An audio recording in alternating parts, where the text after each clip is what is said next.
हरिओम श्रीराम अंबज्ञ जय जगदम्ब जय दुर्गे जय जगदम्ब जय जगदम्ब जय दुर्गे नाथ संवेद नाथ संवेद नाथ संवेद. तर माझ्या मित्रांनो आणि माझ्या बाळांनो, आजचा जप, आजचा गजर हा सार्वभौम मंत्र आहे. इज द सोव्हरियन मंत्र, ॲब्सोल्युटली सार्वभौम. ज्याला ज्याला म्हणून स्वतःच्या जीवनामध्ये, स्वतःच्या मनामध्ये शांती, समाधान, सुख अर्थात रामराज्य आणायचं आहे, त्याच्यासाठी असलेला हा महामंत्र आहे. हा भारतीय संस्कृतीचा आधारस्तंभ आहे. ब्रह्मर्षी याज्ञवल्क्यांनी हा पहिल्यांदा देवर्षी नारदांकडून ऐकला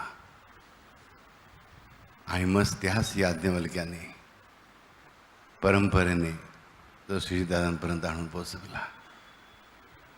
सुशीलदादांचं नैतिक अनुष्ठान, नैतिक अधिष्ठान हा गजर आहे.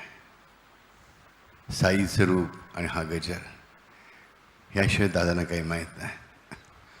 आणि तो गजर आज सुशीलदादांनी आपल्याला सर्वांना भेट दिलेला आहे.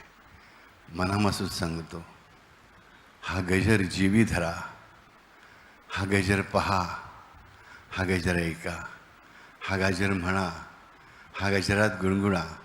आज सोडून इतर दिवशी या गजरावर नाचा, शांतपणे डोला, डोळे बंद करून शांतपणे बसा, एकटे बसा, लोकांमध्ये बसा. परंतु एक सांगतो, हा मंत्र झपाटणार आहे. हा गजर काळजाचा ठाव घेणार आहे.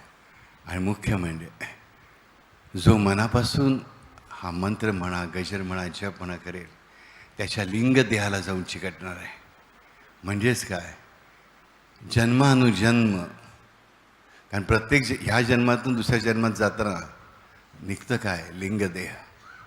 त्या लिंगदेहाला एकदा जाऊन चिकटला की आपण बिनधास्त. मग कधी देखील कुठलीही वाईट गोष्ट आमच्या वाटेला येऊ शकत नाही. मग अगदी बाहेर किती रावणाचं राज्य असलं तरी आमच्यासाठी मात्र फक्त रामराज्यच असते, फक्त रामराज्यच असतं. आमच्यासाठी फक्त. तर आपण आता ऐकूया हा गजर जप, ज्याच्यावरती भगवान त्रिविक्रम डोलतो, गुंग होतो, गुंग होऊन जातो.